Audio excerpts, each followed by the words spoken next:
आम्ही क्षमस्व आहोत. अरे कनेक्शनचा मामला आहे सगळा नंदन. चला आपल्याकडे सगळं असंच चालतंय यार. असं कसं चालता? मला नाही चालत.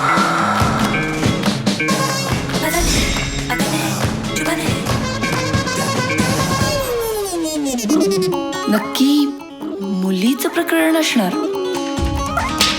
माणूस गैर नसतो, वृत्ती गैर असते. काय बोलते? मला चालेल का? मला नाही चालत. आता तू काय करायचं ठरवलंस ते सांग. Tit for tat.